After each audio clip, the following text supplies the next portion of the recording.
जय हिंद दोस्तों, मैं नवीन शर्मा आप सभी का स्वागत करता हूं। आशा करता हूं आप सब एकदम अच्छे हैं, एकदम बेहतरीन हैं। एक बार सारे प्यारे दोस्त बताएंगे आप सब कैसे हैं।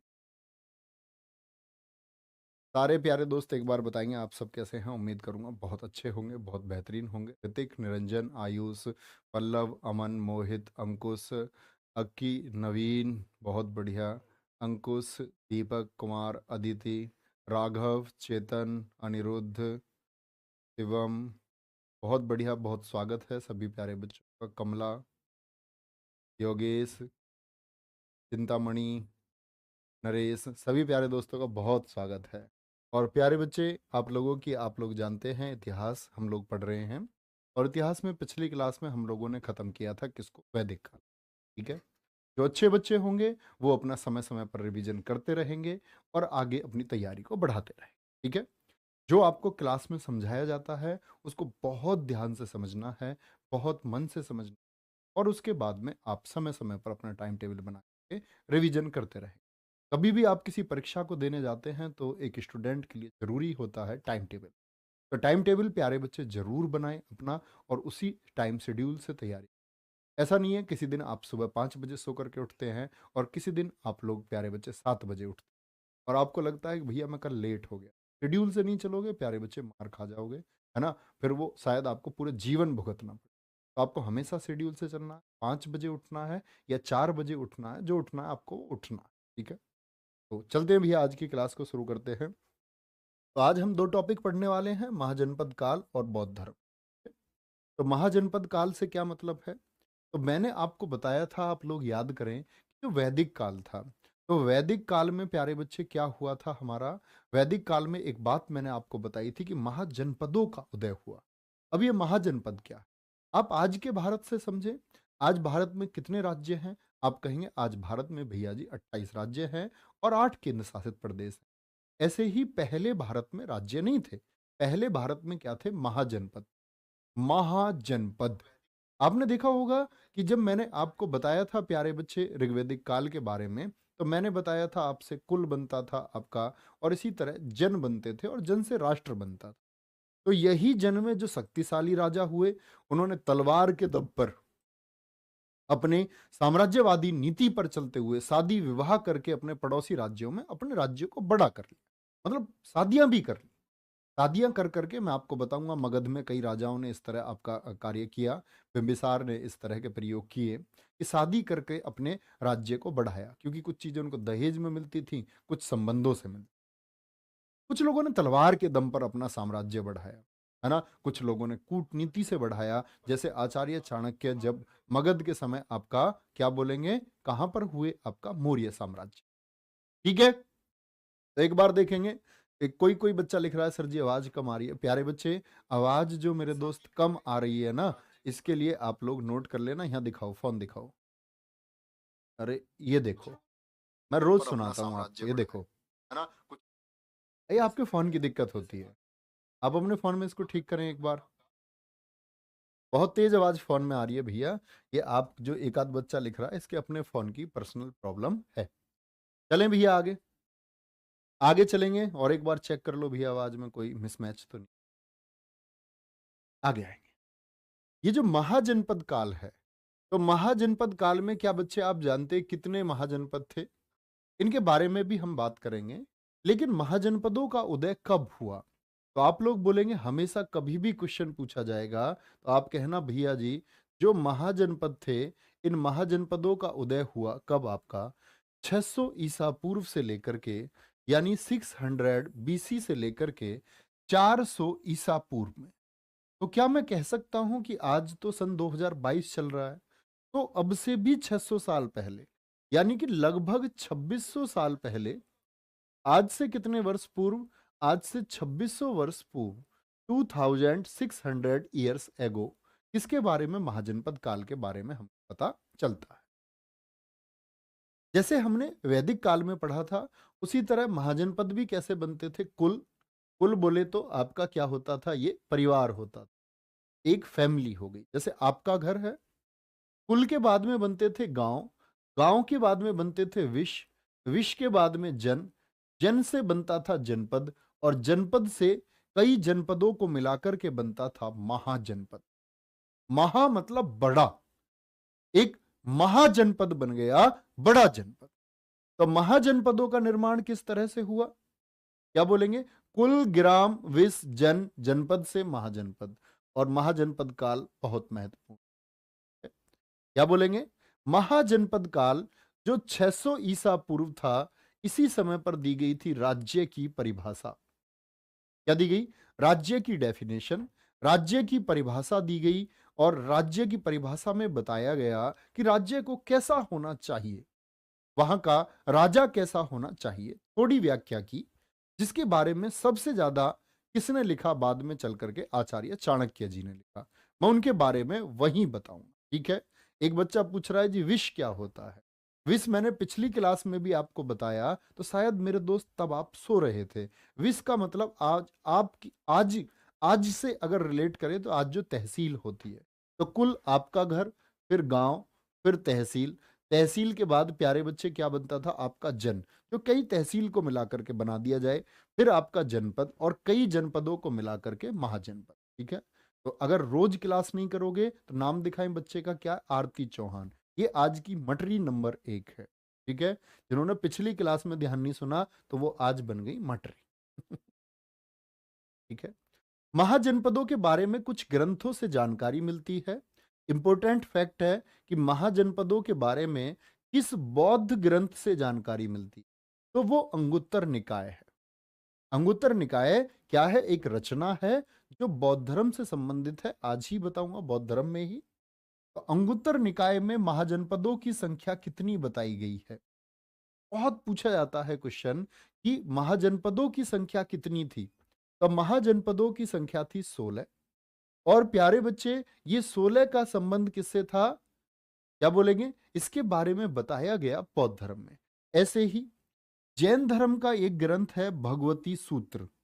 भगवती सूत्र में भी कितने महाजनपद बताए गए हैं? 16 बताए गए हैं। हाकी बैच वाला जो भी बच्चा हो, वो बस ध्यान से सुनता रहे बातों, तो कोई नोट्स बनाने की जरूरत नहीं। ठीक है, ध्यान से। अष्टाध्यायी, अष्टाध्यायी में कितने महाजनपद बताए गए हैं? 22। ये एसएससी सीपीओ का पूछा हुआ क्वेश्चन है, और याद रख लेना प्यारे बच्चे, ये अष्टाध्यायी को किसने लिखा था?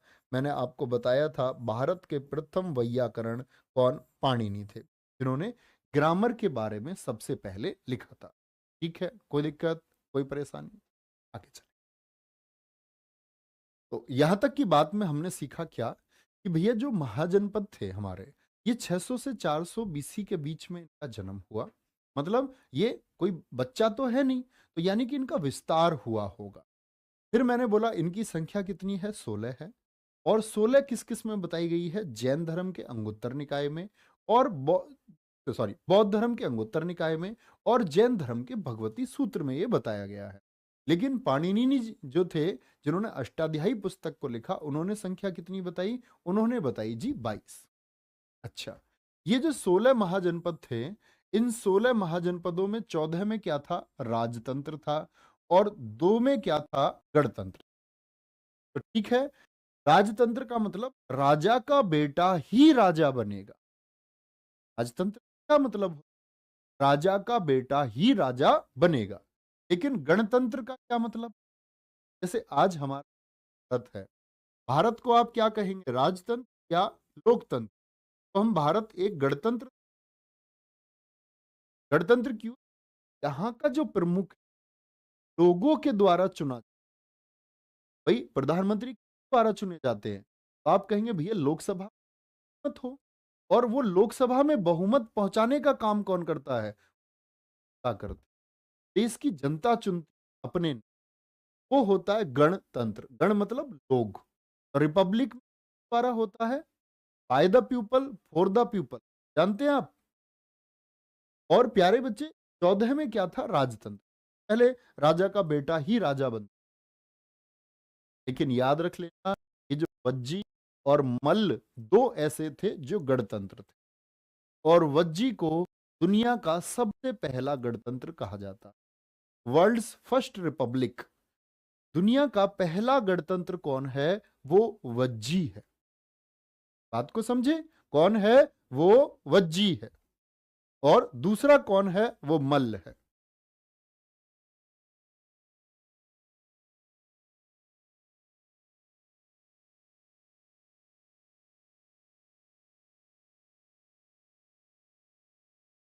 चलो, क्या बोलेंगे? तो मैंने बोला दुनिया का सबसे पहला गणतंत्र कौन? वो वज्जी है, जो आपका सबसे पहला गणतंत्र। ठीक है, शायद बीच में आवाज ब्रेक हुई थी, मैं फिर से रिपीट कर देता हूं। तो 16 महाजनपदों में 14 तो राजतंत्र थे, जिनमें राजा का बेटा ही राजा बनता था। लेकिन भारत जैसे गणतंत्र, गणतंत्र का मतलब लोगों के द्वारा चुना गया, तो क्या बोलेंगे? ये वज्जी दुनिया का सबसे पहला गणतंत्र था। और दूसरा कौन था? आपका मल्ल था। ठीक है, हमेशा याद रखेंगे। आगे बोले, अब आते हैं महाजनपद 16 और उनकी कैपिटल। मोस्ट इंपोर्टेंट टॉपिक है, जिससे क्वेश्चन लगातार पूछे जाते हैं। महाजनपदों में सबसे शक्तिशाली कौन था? वो मगध था, सबसे ज्यादा पावरफुल। और दिल्ली पुलिस क्वेश्चन पूछ चुकी है 2017, 2020, एसएससी जीडी आपका 2021 क्वेश्चन पूछ चुका, सबसे ज्यादा शक्तिशाली कौन था? तो सबसे ज्यादा शक्तिशाली महाजनपद कौन सा था? वो मगध था। मगध की राजधानी क्या थी? राजगृह। उसी को हम गिरिब्रज के नाम से भी जानते हैं और पाटलिपुत्र के नाम से भी जानते हैं। तो मगध की कैपिटल आप लोगों को याद रखनी है। दूसरी हम बात करते हैं प्यारे बच्चे, क्या बोलेंगे? दूसरी हम बात करते हैं अंग की। अंग की राजधानी है चंपा। क्या बोलेंगे? अंग की राजधानी है चंपा। और प्यारे बच्चे, जो कोसल है, कोसल की राजधानी क्या थी? वो साकेत थी। क्या बोलेंगे? कोसल की राजधानी क्या थी? ये साकेत थी। ठीक है, अंग। और याद रख लेना, अंग में क्या होता था? सबसे बड़ा व्यापारिक महाजनपद कौन सा था, जो कॉमर्शियल कार्य जिसमें सबसे ज्यादा होते थे? सबसे बड़ा व्यापारिक महाजनपद, क्या बोलेंगे? व्यापारिक महाजनपद कौन सा था? तो क्या बोलेंगे? बिगेस्ट कॉमर्शियल महाजनपद कौन सा था? वो अंग था। ठीक है, कोई दिक्कत? तो मगध की राजधानी राजगृह, गिरिब्रज। अंग की राजधानी चंपा, कैसे भी याद कर लें। ठीक है, ये मालिनी नदी पर था। और अंग, अगर मैं बात करूं तो अंगों की क्या करते हैं? मालिश करवाते हैं ना आप, चंपी। तो अंगों की चंपी की जाती है, अंगों की चंपी की जाती है चंपा। ठीक है, और प्यारे बच्चे, कोसल, कोसल की राजधानी क्या थी? वो साकेत थी। अवंती की राजधानी क्या थी? अवंती की उज्जैन और महिष्मती। ये बाहुबली वाला महिष्मती मत समझ लेना, कभी समझो कि भैया बाहुबली वाला महिष्मती है, नहीं। ये दो राजधानी जैसे हैं, जैसे मगध की तो तीन थी, वो तीनों एक दूसरे के नाम हैं। लेकिन अवंती की जो ये प्यारे बच्चे उज्जैन और महिष्मती हैं, ये नॉर्थ और साउथ की राजधानी है। यानी जो नॉर्थ अवंती था, क्या था? नॉर्थ अवंती था, उसकी राजधानी थी उज्जैन। और जो साउथ अवंती था, उसकी राजधानी थी प्यारे बच्चे क्या? महिष्मती। ठीक है, गांधार। गांधार सुना आपने? महाभारत में गांधारी थी जहां की, यही गांधार में हमारे आचार्य चाणक्य होंगे। जैसे जैसे आप इतिहास में आगे बढ़ोगे तो आप ये सारी चीजें जानते जाएंगे। गांधार, गांधार की राजधानी क्या थी? तक्षशिला। तो धार किसको देनी है? वो शिला को, शिला बोलते पत्थर को, स्टोन को। तो पत्थर को क्या देनी है? धार देनी है। ठीक है, ध्यान से देख लेना। काशी, असी असी, तो काशी वाराणसी। क्या बोलोगे? काशी वाराणसी। ये लिखा हुआ, राजा अश्वसेन के पुत्र 23वें तीर्थंकर जो थे, इनके लिए जाना जाता है। ठीक है, क्या इन्होंने बनवाया इसको? राजधानी किसकी? काशी की। आगे आएंगे 16 महाजनपदों में। अच्छा, पांचाल। पांचाल का प्यारे बच्चे ये भी दो भागों में था, अहिच्छत्र और काम्पिल्य। क्या बोलोगे? काम्पिल्य। तो पांचाल, देखो ये काशी, असी, वाराणसी, रिलेट कर रहे हैं वर्ड, आराम से याद कर सकते हैं। पांचाल की बात करें, जो चाल है, तो कोई चाल ऐसे चल के जा रहा है, तो चाल वाले के ऊपर क्या लगा दिया आपने? आप समझ लो, आपकी होने वाली जो भाभी है, या मतलब आपकी होने वाली वाइफ समझ लो, या हमारे होने वाले भाई साहब समझ लो, जो हमारी ये गुड़िया बहनें हैं, जो कल हमारे भाई साहब होंगे, तो वो चल के जा रहे हैं। तो चल के जाएंगे तो उनके ऊपर आपने छाता लगा लिया, क्योंकि वो कांपते हुए चल रहे थे। कैसे भी लगा ले, चाल कांपते हुए तो कांपिल्य और अहिच्छत्र हो गया। वज्जी, वज्जी की राजधानी क्या थी प्यारे बच्चे? वैशाली। क्या बोलोगे? वैशाली। बजी, बजी किस चक्कर में? वैशाली, साली के चक्कर में बच गई। साली के चक्कर में बात, आधी घर वाली ऐसे करके कुछ लड़ाई हो गई। वजी किस चक्कर में? साली के चक्कर में। और प्यारे बच्चे आम्रपाली मैं बताऊंगा बौद्ध धर्म में, ये बौद्ध धर्म से जुड़ने वाली महिला है आम्रपाली। ठीक है, आगे आएंगे। कंबोज की कैपिटल क्या थी? ये सब कैपिटल है। कंबोज की राजधानी क्या थी? हाटक, जिसको राजापुर के नाम से जाना जाता है। तो कंबोज, तो बोझ को क्या करना है? कम, तो बोझ को हटा दो, बोझ को हटा दो। ये सारी राजधानी आपसे पूछूंगा मैं अभी, सारी की सारी। तो क्या बोला? अवंती की उज्जैन, ठीक है, गांधार की तक्षशिला, काशी की वाराणसी, पांचाल की अहिच्छत्र और कांपिल्य, वज्जी की वैशाली और कंबोज की हाटक, जिसको राजापुर नाम से जाना जाता था। और प्यारे बच्चे जो ये हाटक है, ये घोड़ों के लिए प्रसिद्ध था। क्या बोलेंगे? क्या बोलेंगे? ये घोड़ों के लिए प्रसिद्ध था। भैया जी ये दिल्ली वाला वैशाली है क्या? नहीं भैया, वैशाली ये उत्तर प्रदेश बिहार वाला है। मैं बताऊंगा इनके एरिया, अभी आपको दिखाऊंगा मैप से। अभी जस्ट आप नाम इमेजिन करें, नाम इमेजिन करें, सारी चीजें याद हो जाएंगी। भैया जी लोकतंत्र क्या होता है? लोकतंत्र ही गणतंत्र है। ठीक है, आम्रपाली का फोटो जरूर दिखा देना भैया। नहीं, वो मैंने आपको पिछली बार दिखा दिया था, इस बार नहीं दिखाऊंगा। वो मैंने अपने इंस्टाग्राम पे डाला हुआ था, वहां देख लेना आम्रपाली का फोटो। तुम्हारी ही डिमांड पर भारी संख्या के चलते हुए आम्रपाली का फोटो तुमको दिखाया गया था। ये आम्रपाली नहीं है भोजपुरी वाली, जब लगा ले तू लिपस्टिक, वो उसका थोड़ी, वो तो किसी और का है शायद। हाँ, निरहुआ, निरहुआ में है ना वो। हाँ, वो वाली नहीं है, कभी उस आम्रपाली को समझ लो। ये एक प्राचीन आम्रपाली थी, इसकी अपनी कहानी है, मैं बताऊंगा। अस्मक, अस्मक बात करेंगे। अस्मक की राजधानी क्या थी? क्या बोलोगे? प्रतिष्ठान या पेठान। पेठा समझते हो? पेठे की सब्जी बनती है, काशी फल की, हमारे यहाँ तो पेठा कहते हैं उसको, आपके यहाँ कुछ और कहते हो। तो याद रख लेना, नमक डाल लिया उसमें, अस्मक नमक, ठीक है। प्रतिष्ठान। मल्ल, मल्ल की राजधानी थी कुशीनगर। तो मल्ल, मल्ल मतलब पहलवान को बोलते हैं। मल्ल क्या लड़ता है? कुश्ती लड़ता है। मल्ल क्या बोलता है? वो कुश्ती लड़ता है। मल्ल कुशीनगर, ठीक है। सर जी हमको आपकी आईडी नहीं पता, पहली क्लास में बताइए, देख लेना ध्यान से, इसी हिस्ट्री की पहली क्लास में, पहली नहीं, अभी जो एप्लीकेशन पर पहली क्लास थी। मल्ल की कुशीनगर। सूरसेन की क्या है? वो मथुरा है। सूरसेन की क्या है? वो मथुरा है। उसमें बताई थी मैंने आईडी, कौन सी क्लास थी वो आपकी? 3 यूट्यूब पर हो गई थी, 4th क्लास में, 4थी क्लास में बताई, अंत में। आ जाओ। सूरसेन की मथुरा हो गई। मत्स्य की क्या है? विराटनगर राजधानी थी। अब ये जो मत्स्य है, मछलियां सोचो कितने प्रकार की दुनिया में, कितनी मछलियां हैं भैया? बहुत सारी मछलियां। तो जो मत्स्य है उसकी राजधानी थी विराटनगर। कुरु, पांडव और कौरव सुने थे आपने? पांडव और कौरव, कौरव, तो कौरवों की राजधानी क्या थी? आपका कुरु बोलेंगे तो उससे याद कर लो, उनकी राजधानी इंद्रप्रस्थ थी। कौरवों की राजधानी क्या थी? इंद्रप्रस्थ थी। याद है आपको वो मेरठ हस्तिनापुर से कहाँ जाते थे? आपका दनकौर, ये गौतम बुद्ध नगर में जो दनकौर है, जहां आपका स्टूडियो है इसके पास में, यहां तो वो द्रोणाचार्य जी के आश्रम में सीखे। लेकिन दक्षिणा पता है कहाँ दी थी? एसएससी ने बड़ा अच्छा क्वेश्चन पूछा है, ध्यान से सुनना। एसएससी ने पूछा, जो गुरु द्रोणाचार्य को दक्षिणा दी गई वो कहाँ दी गई? वो गुड़गांव में दी गई, गुरुग्राम, इसीलिए नाम बोलते हैं इसका गुरु को दक्षिणा की वजह से। गुरुग्राम कहाँ है? हरियाणा में।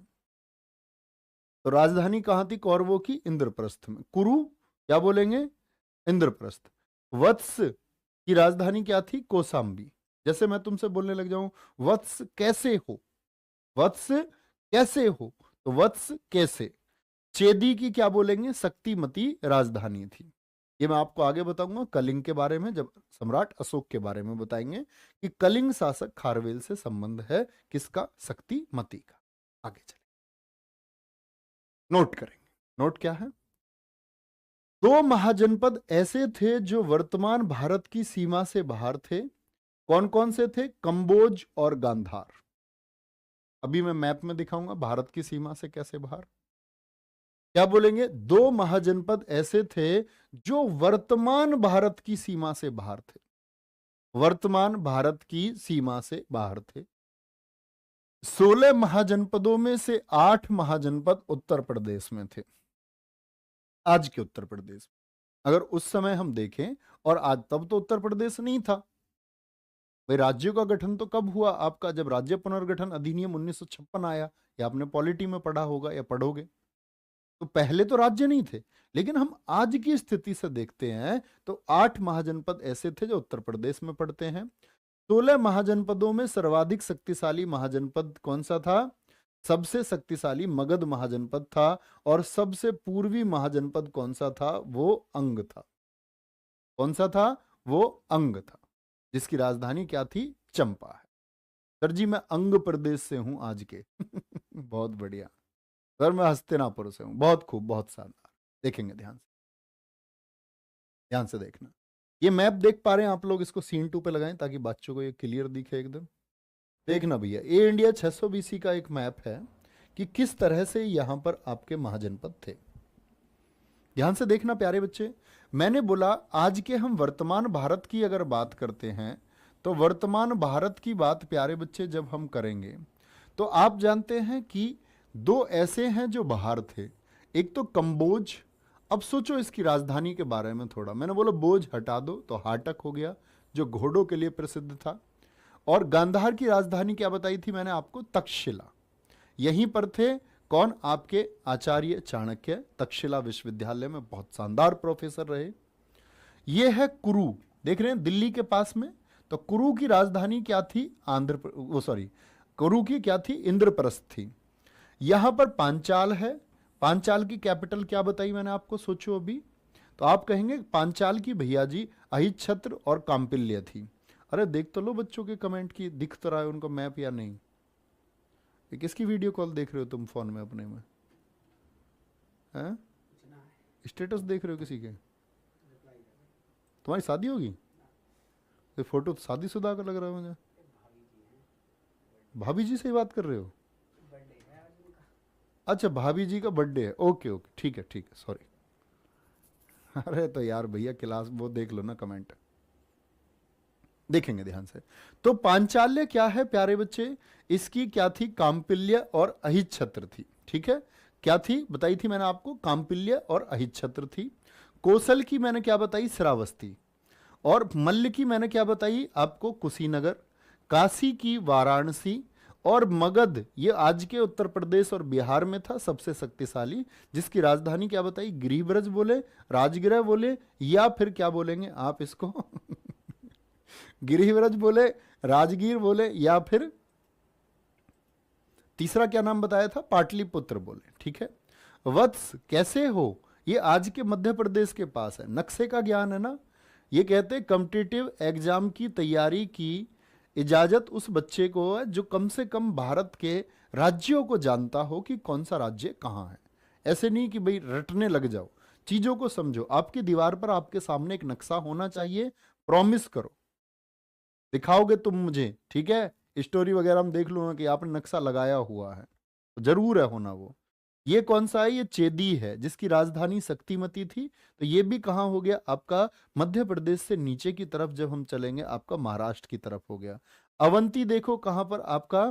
तो गुजरात महाराष्ट्र के नजदीक हो गया। मध्य प्रदेश में भी सीमाएं थी इसकी। अवंती की राजधानी उज्जैन बताई थी मैंने आपको, याद है? ठीक है। मत्स्य की राजधानी विराटनगर। सूरसेन ये उत्तर प्रदेश के पास मथुरा वाला। तो आप देख सकते हैं प्यारे बच्चे, यहां पर क्या बोल दिया मैंने? ये वज्जी हो गया आपका, जो सबसे पहला गणतंत्र था। वज्जी क्या? वैशाली, जिसकी राजधानी थी क्या थी? वैशाली। तो ये कुरु से लेकर के इस तरह हम देखते हैं, ये क्या लगते हैं हमारा? वत्स से लेकर के ये 8 जो हैं हमारे यहां पर, ये 8 यूपी में लगभग मैंने आपको बताए। ठीक है, लगभग है। ये अंग हो गया जो सबसे पूर्वी था। क्या कहेंगे? सबसे पूर्वी, सबसे ईस्ट में हो गया। जैसे सबसे साउथ में कौन है? ये अस्मक है, जिसको अस्सक भी कहते हैं। अश्मक, जिसकी कैपिटल मैंने आपको पैठान बताई थी। क्या बताई थी? पैठान बताई थी। ठीक है, क्या बोलेंगे? तो कितने हो गए आपका? 8, 4, 12, 13, 14, 15, 16। बहुत बढ़िया सर जी, हमने आज तक ऐसे बहुत कम टीचर देखे हैं जो पढ़ाने के साथ साथ क्या जीवन जीने के बारे में बताते। अरे वाह, आप समझ पाते हैं इतनी बातें? मैं तो समझ रहा था तुम्हारे ऊपर से जाती होंगी जीवन जीने की बातें। बहुत बढ़िया मेरे दोस्त, आप अच्छे हैं इसीलिए आप इन चीजों को समझ पाते हैं। तो ये 16 महाजनपदों की प्यारे बच्चे जो बात मैंने आपको बताई, तो 16 महाजनपदों से रिलेटेड कोई भी प्रश्न आएगा कैपिटल का, सबसे दक्षिणी हो गया, सबसे पूर्वी हो गया, और अगर मैं बात करूं सबसे उत्तरी कौन होगा, तो सबसे अगर प्यारे बच्चे पश्चिमी अवंती होगा, सबसे वेस्ट कौन है? अवंती। सबसे साउथ कौन है? वो अस्सक है। और सबसे पूर्वी कौन है? चंपक है। और सबसे उत्तर की तरफ हम चले तो वो कंबोज है। ठीक है, ये महाजनपदों की स्थिति हो गई। ठीक है, बोलेंगे भाई, कोई दिक्कत कोई परेशानी? बहुत बढ़िया। असमक की भैया जी पोटान है। हाँ वही पोटान बोले, उसको पैठन बोले, ये नाम चलते हुए आए हैं प्यारे बच्चे। जैसे असक कहा जाता है असमक को। ठीक है, बहुत बढ़िया, बहुत शानदार। Devesh Kumar ji too much thank you, आप लोगों के कमेंट पढ़ लेते हैं। मोहित सिंह बहुत अच्छा समझाते हैं गुरु जी आप, बहुत बढ़िया। चलो भाई सर, जितना पढ़ाया है आज तक उसका रिवीजन करवा दो भैया जी। बहुत सही, बहुत शानदार, बहुत बढ़िया। चित्रा एकदम सही उत्तर देते हुए। सर ये आर्यपुत्र का क्या मतलब होता है? आर्यपुत्र का मतलब हम आर्यों की संतान हैं। ये माना गया है कि हम आर्यों की सभ्यता का पालन कर रहे हैं। और एक बच्चे ने टेलीग्राम में बड़ा अच्छा डाउट पूछा था, गुड़िया थी, अब तो नाम याद नहीं, शायद आरती नाम था। बड़ा अच्छा प्रश्न पूछा उन्होंने, बोला भैया आपने कहा कि आर्य पहाड़ से आए थे और हम आर्यपुत्र हुए, यानी हम उन्हीं की सभ्यता को आज तक अपनाते हैं, तो क्या ऐसा भी हो सकता है कि वो भारत में ही आपका पैदा हुए हों? लेकिन प्यारे बच्चे, भारत में पैदा होने का अगर हम बोलते हैं तो हम देखते हैं आईवी से, जो आपका इतना तो प्रमाण मिल चुके हैं कि वो सिंधु घाटी सभ्यता से पुरानी नहीं है, आर्यन सभ्यता बाद की है। और जब सिंधु घाटी सभ्यता का नाश हो गया उसी क्षेत्र में जहां पर आर्य पले बढ़े, ऐसा कैसे संभव है कि एक मानव जाति खत्म हो गई और दूसरी मानव जाति वहीं पर बची रह गई हो? ऐसा तो प्रतीत संभव नहीं होता। इसीलिए मत आते कि ये लोग कहां से आए, बाहर से आए थे। ठीक है, और मैक्सिमम लोगों ने वही बताया है। बहुत बढ़िया, आगे चलते हैं प्यारे बच्चे, इतनी बात समझ में आई। अब आते हैं हम नए टॉपिक की तरफ, और नए टॉपिक का नाम है बौद्ध धर्म। याद की एक कहानी है प्यारे बच्चे, एक युवराज की कहानी है। एक युवराज की कहानी है जिसके बारे में, जिसके जन्म पर यह घोषणा हो जाती है कि यह बच्चा बड़ा होकर के या तो कोई सन्यासी बनेगा या चक्रवर्ती सम्राट बनेगा। पिता के चेहरे पर सिकन आती है, परेशानी के भाव पैदा होते हैं कि एक साम्राज्य का बच्चा कल चल करके सन्यासी बन जाएगा। बड़ी दिक्कत होती है। कहते हैं कि इसके लिए वो सारी चाक चौबंद व्यवस्थाएं करो, वो सारे इंतजाम करो, वो सारी फैसिलिटीज इसको मिलनी चाहिए ताकि इसके दिमाग में कोई क्वेश्चन ना आ पाए, कोई प्रश्न करने को मजबूर ना हो। व्यक्ति प्रश्न कब करता है? आप सोचे, आप में से बहुत सारे बच्चे इसी इतिहास को ऐसे पढ़ते होंगे कि रटने के तरीके से। कुछ बच्चे रिलेट करने का प्रयास कर रहे होंगे, जो मेरी बातों को ध्यान से सुन रहे होंगे, जो अच्छे छात्र होंगे, उनको बड़ा मजा आ रहा होगा, तो वो रिलेट कर रहे होंगे। तो यानी कि ये दर्शाता है कि आपके अंदर एक भाव है जो आपसे प्रश्न करने को मजबूर करता है। जैसा मैंने अभी एक बच्ची का नाम लिया, एक गुड़िया का नाम लिया कि उसने टेलीग्राम में ऐसा लिखा। बड़ी खुशी हुई कि वो उस बच्चे के अंदर एक दर्शन के भाव है और प्रश्न जागृत करने की अवस्था है। तो कोई भी आदमी प्रश्न तब करेगा जब वो थोड़ा सा दार्शनिक हो जाए, यानी कि वो क्या हमारे सामने तभी आएगा। अब आपने देखा बुद्धू कभी सोचे क्या, लेकिन आप सोच रहे हैं। और आपने देखा रेलगाड़ी की पटरी, विज्ञान आप जानते नहीं थे तो आपने सोचा ये रेलगाड़ी की पटरी के बीच में खांचे क्यों बनाए जाते हैं, ये क्या है? तो ये प्रश्न है, खुद से प्रश्न करना। आसमान नीला ही क्यों है? हवाई जहाज रात को चलता है तो लाइट जला के क्यों उड़ता है? ऊपर क्या टक्कर हो जाए, कोई गाड़ी आ जाए, कोई गड्ढा है क्या? ये प्रश्न है खुद के दिमाग में पैदा होने वाले। हर बैच में पूछता हूँ भैया ये उड़ते हुए जहाज की लाइट क्यों जलती है? वाई? ऊपर गड्ढा तो है नहीं, ऐसा तो है नहीं, जहाज तो अपनी कोऑर्डिनेशन से उड़ते हैं, उनको कोऑर्डिनेट्स मिलते हैं, टकरा वो सकते नहीं। ये ऐसे लाइट क्यों जलाई रखते हैं ऊपर? भाई लाइट तो हमें रोड पे जरूरत होती है, कोई गड्ढा तो नहीं, कोई आ तो नहीं जाए सामने से। ये प्रश्न है। तो कहने की बात यह है कि राजा शुद्धोधन ने ऐसी स्थिति पैदा की कि कोई प्रश्न नहीं आना चाहिए राजकुमार के मन में। महात्मा बुद्ध तो ये बाद में हुए प्यारे बच्चे, तो उन्होंने बोला कि इस युवराज के मन में कोई क्वेश्चन नहीं आना चाहिए। लेकिन युवराज भैया कुछ नया स्थापित करने वाले थे, एक नए धर्म की स्थापना होने वाली थी, और नए धर्म का नाम था बौद्ध धर्म। सोचो क्या इंटेलिजेंस उस पर्सन का रहा होगा जिसने एक नई एजुकेशन लोगों को दी, और आज बौद्ध धर्म को मानने वाले श्रीलंका से लेकर के नेपाल, भूटान, म्यांमार से लेकर के चीन से लेकर के जापान तक बहुत सारे लोग, हिंदुस्तान भी लगभग आज बौद्ध धर्म में तब्दील हो जाता। बहुत सारे लोग ऐसे थे, लड़के और लड़कियां अपना घर छोड़ करके भिक्षुक और भिक्षुणी बन गए। भिक्षुक बोलते हैं जो लड़का मांग करके अपना घर चलाता है, अपना जीवन यापन चलाता है, मतलब अपनी जो आवश्यकता है उनकी पूर्ति करता है। भिक्षुणी लड़की को कहते हैं। तो पूरा हिंदुस्तान भिक्षु और भिक्षुणी बनने लग गया महात्मा बुद्ध की शिक्षा के ऊपर। तब सनातन धर्म को, इस हिंदू धर्म को बचाया था किन्होंने? दक्षिण से एक छोटा सा बच्चा चला था, आदि गुरु शंकराचार्य। 8 वर्ष का, मतलब 7 वर्ष कुछ महीने के थे तब वो चल दिए भारत के लिए। तब उन्होंने लोगों को समझाया। क्या उनकी एजुकेशन थी? वो धीरे धीरे हम बात करते रहेंगे। आज हम बात कर रहे हैं किनकी? महात्मा बुद्ध की। तो आपको प्यारे बच्चे इस टॉपिक को समझने से पहले इतना समझ जाना चाहिए, बाकी वो जानकारी तो मैं आपको दे दूंगा कि कॉम्पिटिटिव एग्जाम में आपके क्वेश्चन कहां कहां से पूछे जाएंगे। तो आप सोचो, आप लोग सो करके उठ नहीं पा रहे हो, आप आलस्य नहीं त्याग पा रहे हो अपना, और एक ऐसा ऐसा व्यक्ति, या बोले ऐसे व्यक्ति पैदा हुए जिनको भगवान विष्णु के 9वें अवतार माना गया, महात्मा बुद्ध। ऐसे व्यक्ति पैदा हुए जिन्होंने अपना राजपाट त्याग दिया, इसके लिए लोगों को एक नई एजुकेशन देने के लिए। बात करेंगे क्या क्या क्वेश्चन बनते हैं, किस किस तरह से बनते हैं, ठीक है, ध्यान से देख लेना। तो बात करेंगे, अगर हम बात करते हैं किनकी? बौद्ध धर्म। बौद्ध धर्म के संस्थापक कौन है? गौतम बुद्ध है। गौतम बुद्ध जी के अन्य नाम क्या है? तथागत, इन्हीं को कहा जाता है। शाक्य मुनि, क्योंकि ये शाक्य वंश में पैदा हुए। क्या बोलोगे? ये कौन से वंश में पैदा हुए? शाक्य वंश में, ठीक है। और शाक्य सिंह भी इन्हीं को कहा जाता है। The light of Asia, Asia का प्रकाश पुंज। क्या बोलेंगे? एशिया का प्रकाश पुंज, लाइट ऑफ एशिया किसको कहा जाता है? जन्म कब हुआ इनका? 563 ईसा पूर्व में, और मृत्यु कब हुई? 483 ईसा पूर्व में। अब ईसा पूर्व का चक्कर समझ में आ गया ना? मैंने क्या बोला? ईसा पूर्व आप कैसे चलते हैं? ये घटता हुआ चलेगा।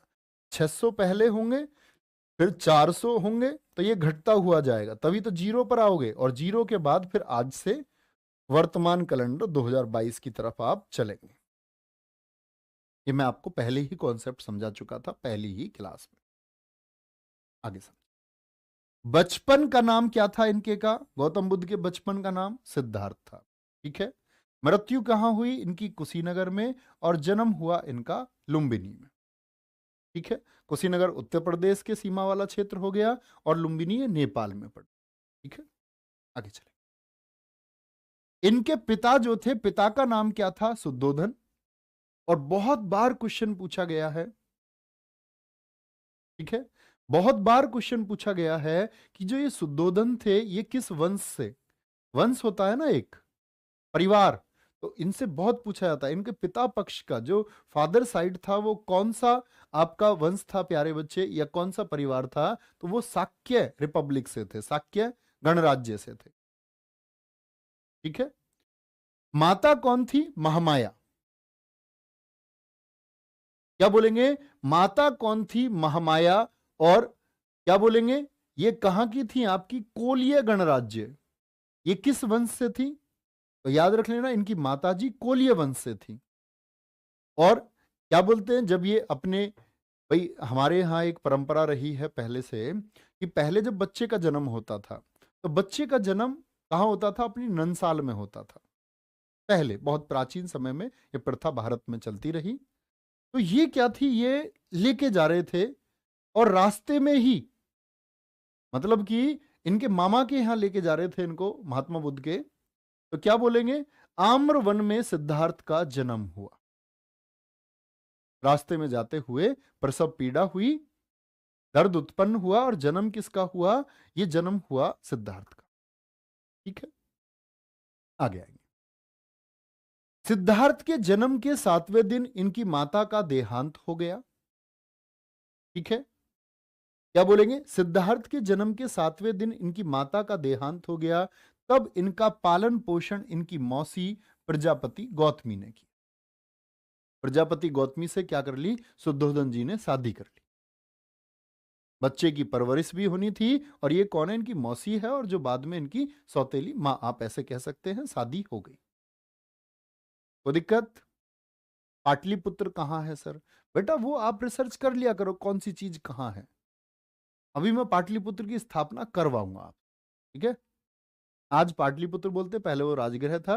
मैं आपको बताऊंगा कि जब राजा उदयन के बारे में मैं आपको बताऊंगा, तो राजा उदयन के समय में आपको पाटलिपुत्र का वर्णन करूंगा, कि जिसको आज पटना के नाम से आप जानते। आप बस जो बता रहा हूं वो अभी समझे। एक बच्चा कह रहा है विवेक योगीराज कोलीय गणराज्य क्या है? जैसे आपका प्यारे बच्चे क्या नाम है? दिखाएं जरा ऊपर, क्या क्वेश्चन पूछ रहे थे इनका। तो ये लोग वंश का इस्तेमाल करते थे। पहले देखो, बहुत जनसंख्या तो थी नहीं, तो पहले क्या थे? पहले कबीले थे। बहुत सारे लोग ऐसे 4-5 परिवारों ने घर बना लिया। राजा था एक, कोई राजा, राजा के यहाँ कोई काम करता था, राजा के इतने सारे खेत थे, राजा ने यहाँ झोपड़ी बनवा दी, भैया तू खेत देख लेना सारे। जब जनसंख्या बहुत कम थी, इसके बच्चे पैदा होते गए, ये सारों ने फिर यहाँ घर बना लिया। इस तरह ही तो बड़े होंगे लोग, इसी तरह तो बड़े होंगे। क्वेश्चन दिखाएं क्या था, इस दिया ऊपर। तो प्यारे बच्चे, आप अपने नाम को देखें। आप अपने नाम के पीछे यादव लगाते हैं, कुछ बच्चे, कुछ बच्चों ने सिंह लगा रखा है। विवेक योगी राज जी ने योगी राज लगा रखा। तो ये योगी राज आपको कहां से मिला? ये सरनेम आपका कहां से आया? किसी ने तो सबसे पहले लगाया होगा, और जिस किसी ने सबसे पहले लगाया होगा तो ये कबीले थे। बहुत सारी जातियां ऐसी हैं जो किसको दर्शाती है? फ्लैग को दर्शाती है। जैसे आप में से बहुत सारे लोगों ने देखा हो, मैं आपको एक कॉमन चीज बताता हूं, तोमर नाम। तोमर राजपूत भी होते हैं, तोमर गुजर भी होते हैं, तोमर जाट भी होते हैं, और भी अन्य होते होंगे। तो ये तोमर लोग तीन कौन कौन कैसे हो गए? तो ये कोई राजा था प्राचीन समय में, और पहले नौकरियां तो थी नहीं, सरकारी नौकरी की बीएसएफ में भर्ती हो जाओ, एसएसएफ में हो जाओ, नहीं थी।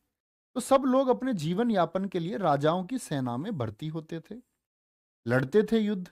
और युद्ध लड़ने के इस परिक्रम में प्यारे बच्चे, जो ये बैनर था, ये राजा का जो बैनर था, ये सब तोमर बैनर के नीचे लड़े गए लोग थे, जिन्होंने युद्ध लड़ा है इकट्ठे। ठीक है, तो इस तरह से इसको वंश बोलते हैं। तो ये कोलीय वंश है। मैं आपसे कहने लगा हूं भैया, आपका किसी वंश को सिंह वंश क्या है? तो ये एक सरनेम है जस्ट, और कुछ नहीं है। ओके, आगे आए, अगली बात पर चलेंगे। अच्छा, इनकी पत्नी का नाम क्या था? इनकी पत्नी का नाम। और देखो, कोई भी ऐसा क्वेश्चन है ना जो आपको लगता है, क्योंकि मन तो मेरा भी है कि मैं आपको एक ऐसा इतिहास पढ़ाऊं। मैं आपसे हमेशा कहता रहा हूं कि कभी कोई ऐसा हो कि आप तैयारी करें पीसीएस परीक्षा के लिए, तो फिर उसका मजा अलग है, फिर मेरी रिसर्च अलग होंगी, मैं आपको समझाऊंगा दूसरे तरीके से, और हम विश्लेषण करेंगे बहुत सारा। लेकिन वनडे एग्जाम के लिए हम इतिहास को, एक एक शब्द को एक्सप्लोर अगर करें, तो इसमें बहुत समय लगता है, फिर 2 महीने में संभव नहीं हो पाता, क्योंकि हर परीक्षा को हमें परीक्षा की तरह ही पढ़ना पड़ता है। तो ये आपकी भी मजबूरी है, ये मेरी भी मजबूरी, ठीक है? और मुझे बिल्कुल अच्छा नहीं लगता। मैं भी चाहता हूं कि मैं आपको हर एक चीज का सार दूं। मेरा भी मन करता है मैं बोर्ड पर यहां खड़े होकर के आपको सुबह से शाम तक पढ़ाऊं, लेकिन वो तर्क संगत नहीं है, उसका कोई अर्थ नहीं रह जाता। ठीक है, वापस आएंगे। जो पत्नी थी, इनकी पत्नी का क्या नाम था? यशोधरा। जब महात्मा बुद्ध 16 साल के थे तब उनकी शादी हुई। ये किनके बारे में पढ़ रहे हैं हम? बुद्ध जी के बारे में पढ़ रहे हैं। ठीक है, क्या बोलेंगे? यशोधरा शादी 16 वर्ष की अवस्था में हुई यशोधरा से, और 12 साल बाद एक पुत्र पैदा हुआ, राहुल। ये नाम खुद महात्मा बुद्ध ने रखा अपने बेटे का, राहुल। राहु समझते हो? राहु मतलब बंधन। उन्होंने बोला यार अब तक कोई बंधन नहीं था, बंधन आ गया। अब आप सोचे अब तक का जो जीवन रहा होगा राजकुमार का, वो कैसा रहा होगा।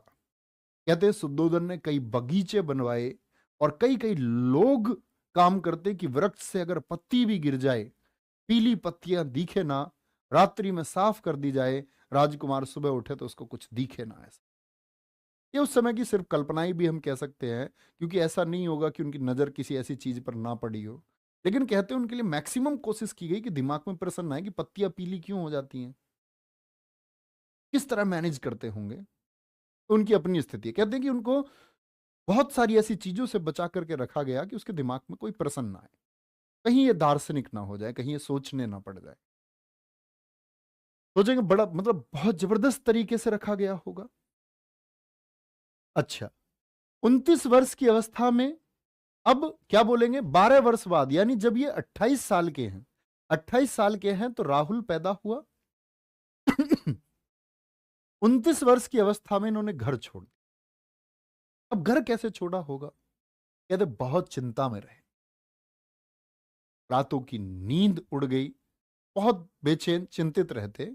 और जब इनसे इनकी पत्नी यशोधरा जी सवाल करती, वो इनसे कहती कि भाई आप चिंतित क्यों हैं, तो ये मतलब उनके भी कहते कि ठीक से उत्तर नहीं दे पाते थे, खुद चिंता में डूबे रहते, प्रश्नों में उलझे रहते। लेकिन ये प्रश्नों में उलझे क्यों रहते? ऐसा क्या हो गया था इनके जीवन में कि इनको तो बचा करके रखा गया सारी चीजों से, फिर क्वेश्चन क्यों आए? आगे देखें। 29 वर्ष की अवस्था में घर छोड़ दिया, और जो घर छोड़ा इसी घटना को हम बोलते हैं महाभिनिष्क्रमण। बहुत पूछा जाता है महाभिनिष्क्रमण क्या है। बुद्ध जी अपना घर छोड़ करके गए, यही जो इंसिडेंट है ये महाभिनिष्क्रमण कहलाता है बौद्ध धर्म। देखिए, 4 दृश्य जिनके कारण सिद्धार्थ सन्यासी बनने की तरफ बढ़ गए। 4 दृश्य जिनके कारण सिद्धार्थ सन्यासी बनने की तरफ बढ़ गए। इनके पिता चाहते थे कि ये सन्यासी ना बने, लेकिन हुआ वही, कहते हैं ना नियति में रखा था। क्या बोलेंगे भैया, ध्यान से देख लेना। सन्यासी बनने की तरफ बढ़ गए। एक बच्चे का प्रश्न है, भैया जी ये आपका पितृ सत्तात्मक समाज था या मातृ सत्तात्मक? मैं आपको इसके बारे में पहले ही बता चुका हूं, सिंधु घाटी सभ्यता मातृ सत्तात्मक थी। लेकिन मैंने वहीं आपको बताया था कि वैदिक काल आते आते ये समाज कैसा हो जाएगा, पितृ सत्तात्मक हो जाएगा। और आज तक भी क्या चल रहा है, ये पितृ सत्तात्मक चल रहा है। ओके, 4 दृश्य जिनके कारण सिद्धार्थ सन्यासी बनने की तरफ बढ़ गए। क्या बोलेंगे? एक तो बूढ़ा व्यक्ति मिला, राज्य की यात्रा हुई, इनको निकलना पड़ा बाहर, और कहते हैं कि भाई घोषणा करवाई गई कि युवराज के सामने ऐसी कोई चीज ना आए कि फिर से वही बात की प्रश्न पैदा हो। लेकिन एक बूढ़ा आदमी देखा, झुका हुआ, और रथ चला रहे थे इनका, जिनको हम बोलते हैं छंदक बोलते हैं, चन्ना भी बोलते हैं, ये सारे नाम बताए गए उनके, छंदक और चन्ना। बूढ़ा आदमी देखा तो पूछा छन्ना से, ये कौन है, ये इस तरह से क्यों झुके हुए हैं? लेकिन प्रश्न है कि क्या महात्मा बुद्ध ने अब से पहले किसी बुजुर्ग आदमी को नहीं देखा होगा? तो स्वाभाविक है, इतनी उम्र तक तो कोई ना कोई तो देखा होगा, कोई रिश्तेदार, क्या सबसे ही दूर रखा गया? तो कहते तो यही है कि सिंगली अनुश्रुति बौद्ध धर्म की कहती है कि हर चीज से उनको दूर रखा गया, युवा लोग उनके सामने रखे गए। लेकिन उन्होंने कोई बच्चा भी तो देखा होगा अपना, कि ये शरीर बड़ा हुआ है, तो शायद उनको लगा होगा सब स्वस्थ ही होते हैं। ऐसा किया गया होगा कि बीमार आदमी को उनके सामने नहीं आने दिया गया। तो क्या बोलेंगे, बूढ़ा आदमी, क्या इनके इतनी उम्र तक कोई एक्सपायर भी नहीं हुआ होगा भैया रिश्तेदारी में? इनको खबर नहीं दी गई होगी फिर उसकी। आज तो व्हाट्सएप स्टेटस तो होता नहीं कि उस टाइम उन्होंने देख लिया होगा। तो आप बोलेंगे शायद ऐसा संभव है कि खबर ना दी गई हो इनको। चलो भाई, बूढ़ा व्यक्ति तो प्रश्न किया, तो छन्नक ने कहा कि जीवन में एक अवस्था ऐसी आती है कि जब आप भी बुजुर्ग हो जाएंगे। ठीक है, बीमार आदमी को देखा, ये व्यक्ति बीमार क्यों है? तो उन्होंने कहा जीवन में क्या बोलते हैं, अस्वस्थ होना भी एक हाल है, और राजकुमार एक दिन शायद आप भी बीमार होंगे। मृत व्यक्ति की सैया, मृत व्यक्ति की सैया क्या बोलेंगे? एक मृत व्यक्ति को लेकर के जा रहे थे, क्या बोलोगे? मृत व्यक्ति की सैया, ऐसे लिखते हैं सैया को शुद्ध। उसने बोला ये क्या? कहते कि राजकुमार एक दिन जीवन का अंत होता है। तो कहते हैं कि भाई बड़े प्रसन्न आ गए। फिर एक देखा इन्होंने सन्यासी, बड़ा शांत, चेहरे पर एक तेज और मुस्कुराता हुआ, कैसे बोलते हैं, खिलता हुआ एक चेहरा इनको दिखाई दिया। इन्होंने कहा ये व्यक्ति इतना प्रसन्न क्यों है? उन्होंने बोला ये व्यक्ति इस दुनिया से विरक्त हो चुका, विरक्त मतलब अलग हो चुका है। उन्होंने बोला अच्छा। तो कुछ समय, सिंगली अनुश्रुति जो बौद्ध धर्म का एक ग्रंथ है, वो कहता है कि उसी समय युवराज ने अपने सिर काटे, बाल काटे, जैसा कि बहुत सारे धारावाहिकों में भी दिखाया गया है कि वो छंदक को दे दिया कि ठीक है ये जा करके दे देना, अपने वस्त्र वस्त्र सब दे दिए उनको युवराज वाले। लेकिन कुछ लोग कहते हैं कि जैसे दीपदान है, जो आपका बताता है किसके बारे में, बौद्ध धर्म के बारे में, वो ये कहता है कि ये अपने घर आए, उसके बाद चिंता में डूबे हुए रहे और उसके बाद गए रात को। ठीक है, एक ही दिन के दृश्य हैं सारे। आगे चलते हैं। अब जब 29 साल में घर चले गए तो 6 वर्ष तपस्या की, और 6 वर्ष ऐसे तो तपस्या नहीं की होगी, बहुत सारे लोगों ने इनको रोकने का प्रयास किया। जब पता चला, महाराज सुद्धोधन का बुरी तरह रो रो कर हाल था। मगध साम्राज्य में उस समय शासक थे बिंबिसार, मैं आपको आगे बताऊंगा मगध में जब पढ़ाऊंगा। बिंबिसार को पता चला कि ये आ रहे हैं महात्मा बुद्ध, तो इन्होंने कहा कि युवराज आप मेरे राज्य का एक क्षेत्र ले लें और यहां शासन कर ले। उन्हें लगा कि शायद पिता पुत्र के बीच की कोई बात है। उनका नहीं, इस साम्राज्य में छोड़ करके आया। उन्होंने बोला मेरे यहां ले लो। बोले नहीं, मैं जिस चीज को प्राप्त करने जा रहा हूं वो चीज मुझे जब प्राप्त हो जाएगी मैं आपके यहां लौट करके जरूर आऊंगा। ये वादा किया किससे? बिंबिसार से। तो ये इनके रास्ते की मार्ग की है। जब लोगों ने एक कोशिश की कि ये ना जा पाए, तो ये क्या प्राप्त करना चाह रहे थे? तो ये प्राप्त करना चाह रहे थे जितने भी प्रश्न पैदा होते हैं उन सभी के जवाब मुझे मिलने चाहिए, और वो हजारों प्रश्न इनके अंदर होंगे, आपके अंदर हो सकते हैं, मेरे अंदर बहुत सारे प्रश्न ऐसे हो सकते हैं जिनका जवाब नहीं मिलता कोई। जैसा आप में से बहुत सारे बच्चों को नहीं पता होगा, पूछने लग जाए आत्मा क्या है, डिफाइन करो। तो परिभाषा तो आप समझ लेंगे, इस ऋषि ने ये परिभाषा दी, इसने दी, लेकिन दरअसल में है क्या वो मूल तत्व तो बहुत कम लोग जानते होंगे। ऐसे ही बहुत सारे प्रश्न कहते हैं अपनी इस यात्रा में। और कोई व्यक्ति किसी को ज्ञान प्राप्त हो जाने का मतलब होता है कि उसको सहज ही सारे प्रश्नों के जवाब भी खुद ही मिल जाए। इसी को ज्ञान प्राप्त होना बोलते हैं। कहते हैं किसी की जब लोग योग करते हैं ना, योग साधना ज्ञान, इन सब से क्या होता है? जागरण होता है। जैसे हमारे शरीर में 7 चक्र होते हैं, 7 चक्र में यहां से लेकर के और आपके कहां तक, बेल्ट तक 7 चक्र होते हैं। और सबसे नीचे होता है आज्ञा चक्र। उस आज्ञा चक्र का मतलब है सबसे ज्यादा व्यक्ति को बहकाता है आज्ञा चक्र। आज्ञा चक्र का मतलब बहुत सारी जो युवा पीढ़ी है वो आज शायद बोलते ना कि संबंध बनाने के चक्कर में युवा वर्ग वो शायद इंस्पायर है इन चीजों से। तो आज्ञा चक्र हमसे क्या कराता है? हम लोभित होते हैं दूसरे किसी लिंग की तरफ, लड़की लड़कों की तरफ, लड़के लड़कियों की तरफ। तो कहते हैं जिसका आज्ञा चक्र एक्टिव है उसकी बुद्धि बहुत अधिक विकसित नहीं हो सकती, और जिसका आज्ञा चक्र जो आज्ञा चक्र के हिसाब से काम नहीं करता तब उसका बौद्धिक चक्र जो है वो एक्टिव हो जाता है। तो कहते हैं कि इनके ये प्रश्नों की यात्रा शुरू होती है 6 वर्ष तपस्या की। और तपस्या कोई एक शब्द नहीं होता दोस्त, सोचो आप, ध्यान में खो जाना। ध्यान समझते हैं? ध्यान का मतलब ये नहीं होता किसी चीज पर ध्यान लगाना। बहुत सारे लोग आप में से ध्यान लगाते होंगे, वे प्रयास करते होंगे कि कुछ सोचे ना, किसी एक जगह को ध्यान फोकस। ध्यान का मतलब है अपने आप को रोकना नहीं, जहां तक आपके विचार जा रहे हैं आप जाने दें, ये चलता रहे और एक समय पर आप अंतिम बिंदु पर पहुंच जाए। ये अभ्यास की चीज है। तो इनका अभ्यास कितना रहा? 6 वर्षों का अभ्यास रहा। ठीक है, क्या बोलेंगे? इनका अभ्यास 6 वर्षों का रहा और 35 वर्षों की इस अवस्था में इन्होंने ज्ञान प्राप्त किया। और इस घटना को बोलते हैं, संबोधित नहीं प्यारे बच्चे लिखना, इस घटना को कहते हैं संबोधि।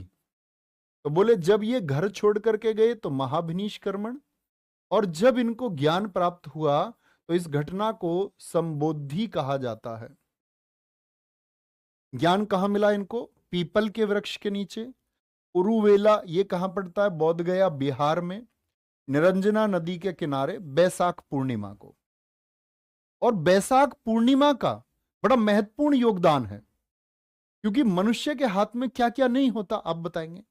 जैसे इनके हाथ में क्या नहीं था? ना तो इनका जन्म इनके हाथ में था, ना इनकी डेथ इनके हाथ में थी, और जो इनको प्यारे बच्चे ज्ञान प्राप्त हुआ वो क्या इनके हाथ में था? क्या बोलेंगे? नहीं, वो भैया जी इनके हाथ में नहीं था। तो ये तीनों चीजें कब हुई हैं? ये बैसाख पूर्णिमा को हुई हैं। इसीलिए बैसाख पूर्णिमा का बौद्धों में बहुत महत्व है। तो पूछा जाता है जन्म किस कब हुआ था? बैसाख पूर्णिमा। बैसाख जानते हो ना, हिंदी के महीने, चैत्र से लेकर के बैसाख तक। चैत्र पहला महीना और बैसाख क्या होता है आपका? अंतिम महीना। बर्थ, डेथ एंड नॉलेज, ज्ञान, जन्म और मृत्यु, ये तीनों दिन, तीनों के तीनों कब? बैसाख पूर्णिमा को हुए। अब जब ज्ञान मिल गया तो ज्ञान के लिए इन्होंने कौन सा मार्ग अपनाया था? मध्यम मार्ग। अब ये मध्यम मार्ग क्या है ये समझे। बहुत कठिन तपस्या की, शरीर सूख करके बीमारी की तरफ चला गया। अकेले नहीं थे, इनके साथ 5 लोग और थे जो तपस्या कर रहे थे। सब लोग कठोर हठ योग कर रहे थे, हठ योग। मैं बताऊंगा इनके गुरु कौन थे, कहां से इन्होंने योग सीखा था। ठीक है, ये सारी चीजें मैं आपको बताऊंगा। बृहस्पति नामक एक गुरु थे जो इनके योग गुरु रहे, हठ योग पे थे। लेकिन एक समय इनको रियलाइज हुआ कि इतनी कठोर तपस्या से जो ये हमने सब कुछ खाना पीना छोड़ दिया, इससे ज्ञान प्राप्त नहीं होगा। तब कहते हैं कि जहां ये गांव में थे, जिस कबीले में थे, वहीं कबीले के जो मुखिया थे उनकी बेटी के हाथ से लाई गई खीर इन्होंने खाई। ये चावल का बना हुआ कोई पदार्थ होगा, पक्का खीर कहना भी सही नहीं है, वो कई जगह लिखा हुआ है वैसे। वो इन्होंने खाई। तो कहते हैं उसके बाद में जो इन्होंने खाना पीना सब कुछ छोड़ रखा था, तो इन्होंने मध्यम मार्ग अपनाया, बीच का मार्ग अपनाया। तो इनके जो साथी सहयोगी थे पांचों, वो छोड़ करके चले भी गए थे इनको, इनके ज्ञान प्राप्त करने से पहले, कि तुमने ऐसा क्यों कर दिया। ठीक है, तो क्या बोलेंगे? 35 वर्ष की अवस्था में इन्होंने ज्ञान प्राप्त किया। और ज्ञान कहां हुआ? उस गांव का नाम है उरुवेला, जो कहां पड़ता है? गया डिस्ट्रिक्ट में, बिहार में, पीपल के वृक्ष के नीचे, निरंजना नदी, बैसाख पूर्णिमा। पहला उपदेश ज्ञान प्राप्त होने के बाद में जो 5 लोग इनको छोड़ करके गए थे, जो 5 लोग इनको छोड़ करके गए थे, उन्हीं को इन्होंने ज्ञान दिया। तो कहां दिया? सारनाथ में। इसी घटना को हम बोलते हैं धर्म चक्र परिवर्तन। तो 3 घटना हो गई, घर त्याग, महाभिनिष्क्रमण, ज्ञान प्राप्त हुआ, तो क्या बोलते हैं उस घटना को हम? संबोधि। और जब पहली बार उपदेश दिया सारनाथ उत्तर प्रदेश में, उस घटना को हम धर्म चक्र परिवर्तन कहते हैं। ठीक है, और ये वो 5 कौन लोग हैं जो इनके साथ तपस्या कर रहे थे और छोड़ करके आगे जब इन्होंने मध्यम मार्ग अपनाया, तो वापस आकर के सबसे पहले वही लोग आए कि गुरुजी अब कुछ बता दो, हम लोग तो नहीं कर पाए। तो पहला ज्ञान इन्होंने यहीं पर दिया, और यहीं से मैं आपको अगली क्लास बताऊंगा। और जो तुम सारे बच्चे लिख रहे हो ना, कोई लिख रहा महात्मा बुद्ध के गुरुजी कौन थे, तो मेरे दोस्त तुम बस में कंडक्टर ही बनोगे लास्ट में, वो भी प्राइवेट। क्योंकि मैंने बोला जब तक पूरा टॉपिक खत्म नहीं हो जाए तब तक अपने दिमाग में बेवजह की फिजूल कमेंट मत करो, और मेरी बात कॉपी में ऊपर लिख लो, और सबसे बड़ा जिम्मेदार मुझे बताना अपने सिलेक्शन ना होने का। कहना भैया तुमने कहा था हमारा सिलेक्शन नहीं होगा क्योंकि हम मेहनत नहीं करते। इसको दीवार पे लिख लो, समय खराब मत करो। जो चीजें आपको ध्यान से सुननी है और सीखनी है। कोई कमेंट कर रहा जी इनकी पत्नी की उम्र कितनी थी। अरे भैया जो पर्सन बनने की संभावनाएं हैं, जो पूछा जाता है वो आपको। अब मैं तुमसे पूछने लगूं इनके लड़के के लिए कौन सा पंडित आया था नाम रखने के लिए, इनके लड़के ने कौन से कपड़े पहने थे उस दिन महात्मा बुद्ध जी ने क्या खाया था जिस दिन इनके लड़का हुआ था, तो वो मुझे पता है आपको क्या पढ़ाना है। तो अपना समय आप ऐसे कमेंट्स में मत जाया करो, ठीक है। आप मेहनत करते रहो, और तुम सारे जो मेहनत नहीं करोगे, जो खुद भटक रहे हो, तुम सिलेक्शन से दूर जा रहे हो। आप ही के पीछे प्यारे बच्चे वो बच्चे हैं जो ध्यान से सारी चीजों को पढ़ रहे हैं, जिनको बड़ा मजा आ रहा है, और वो सारी चीजों को सीखते हुए पेपर में अपना सिलेक्शन श्योर करके आएंगे। तो उन पीछे वालों, ना कमेंट करने वालों के जैसे तुम क्यों नहीं हो सकते। फिर वही बात है, मैं एक बड़ी खतरनाक चीज बताता हूं। मैं ये कहता हूं कि अगर सिलेक्शन नहीं ले पाए ना इस जिद की लड़ाई में, तो इसका मतलब है हम ये सिद्ध करते हैं कि हमारी मां का दूध कमजोर है। तो मेरे दोस्त, ये समय सिद्ध करने का है खुद को, ये समय खुद को बेकार करने का नहीं है। बहुत मेहनत करो मेरे दोस्त, बहुत। तुम देखो यार, दुनिया में औसत छात्रों ने, जो एवरेज स्टूडेंट्स रहे हैं ना, उन्होंने झंडे गाड़े हैं, दुनिया में शासन कर रहे हैं। कमजोर छात्र जो अपने छात्र जीवन में बहुत ज्यादा सफल नहीं थे, वो आईएएस बन गए। आप कहेंगे भैया आईएएस कैसे बन गए छात्र जीवन से? छात्र जीवन से मतलब है स्कूल लाइफ, आपकी जो स्कूल लाइफ है। छात्र तो मैं भी हूं आज। हर अध्यापक छात्र है, और हर अध्यापक को छात्र होना चाहिए। धमाल मचा दो, मैं ये कहता हूं, धमाल। और मेरे दोस्त, अगर धमाल नहीं मचाया ना, पूरी जिंदगी मलाल में रहोगे। तो ख्याल रखें और मेहनत करते रहें बहुत अच्छे से। बाय बाय, टेक केयर, जय हिंद, जय भारत, जय मां सरस्वती। Thank you.